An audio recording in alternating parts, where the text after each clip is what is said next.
ത്രിയേക ദൈവത്തിൻ്റെ വന്യ തിരുനാമത്തിന് മഹത്വം ഉണ്ടായിരിക്കട്ടെ. വന്യനായ റമ്പാച്ചൻ, സ്നേഹം നിറഞ്ഞ അച്ഛന്മാരെ, സഹോദരങ്ങളെ, കുഞ്ഞുങ്ങൾ, പരിശുദ്ധ തിരുമേനിയുടെ മധ്യസ്ഥയിൽ അഭയം പ്രാപിച്ചുകൊണ്ട് ദൈവസന്നിധാനത്തിങ്കൽ കരുണയ്ക്കും കൃപയ്ക്കും വേണ്ടി അടുത്തു വന്നിരിക്കുകയാണ് ഞാനും നിങ്ങളും. നമ്മളുടെ സമർപ്പണവും പ്രാർത്ഥനയും അവിടുന്ന് അംഗീകരിക്കപ്പെട്ടതായി തീരുവാൻ തക്കവണ്ണം പ്രത്യേകിച്ച് ഒരുക്കമുള്ളതായി സമർപ്പിക്കുവാൻ പ്രത്യേകിച്ച് ഓർമ്മപ്പെടുത്തുകയാണ്.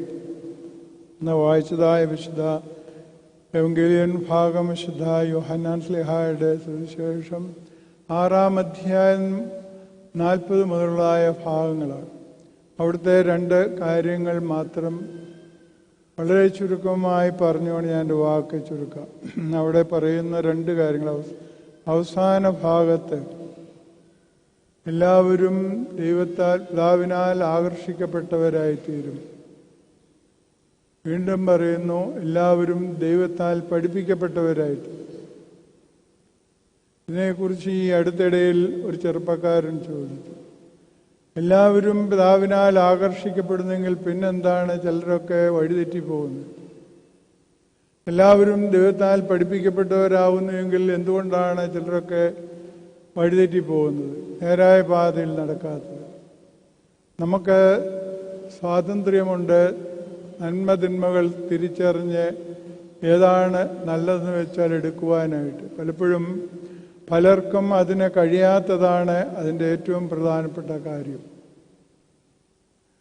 നല്ല ചളിയിൽ ആണ്ട് കിടക്കുന്നതായ ഒരു ഇരുമ്പ് കഷണത്തെ എത്രമാത്രം കാന്തം ആകർഷിച്ചാലും അതിനെ ആകർഷിക്കപ്പെടുകയില്ല.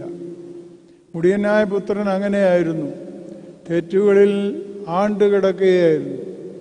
പക്ഷേ അവൻ മനസ്സ് വെച്ചു, എൻ്റെ ഇപ്പോഴത്തെ ജീവിതം ശരിയല്ലല്ലോ, ഇതിൽ നിന്ന് മാറിയാൽ എൻ്റെ അപ്പൻ്റെ അവിടെ വേലക്കാരനായിട്ട് ജീവിച്ചാലും സുഖമായി ജീവിക്കാമല്ലോ എന്ന ഒരു മനപരിവർത്തനമാണ് അവനെ നന്മയിലേക്ക് തിരിച്ചു കൊണ്ടുവന്നത്.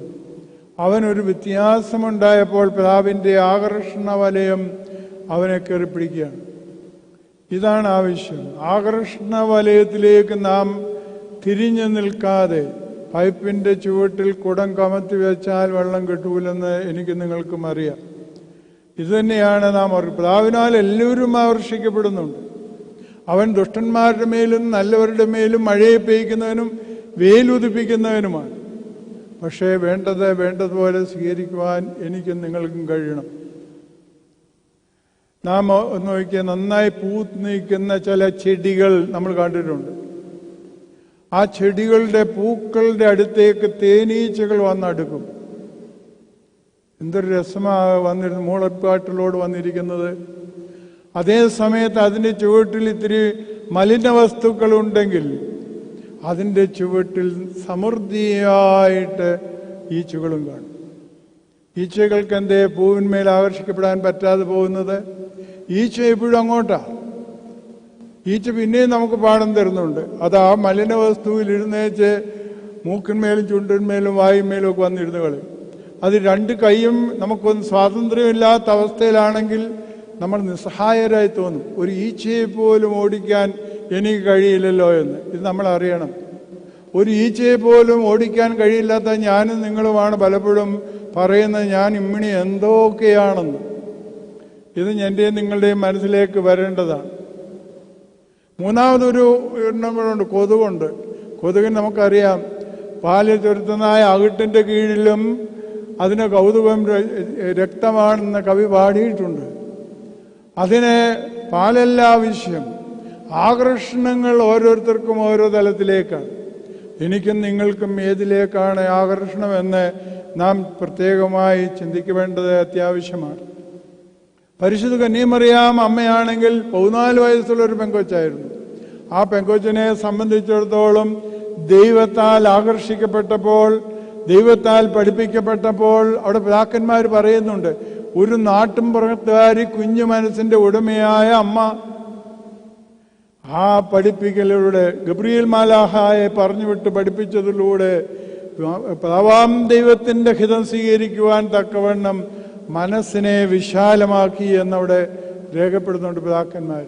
കർത്താവിനാൽ അനുഗ്രഹീതരെ അമ്മ കേട്ടു, ആകർഷിക്കപ്പെട്ടു, കേട്ടു, പഠിച്ചു, പ്രാവർത്തികമായി. അതുകൊണ്ടാണ് കർത്താവ് നമ്മളോട് പറയുന്നത്, നിങ്ങൾ കേൾക്കുന്നത് എന്തെന്ന് ശ്രദ്ധിച്ചു കൊള്ളുവീൻ.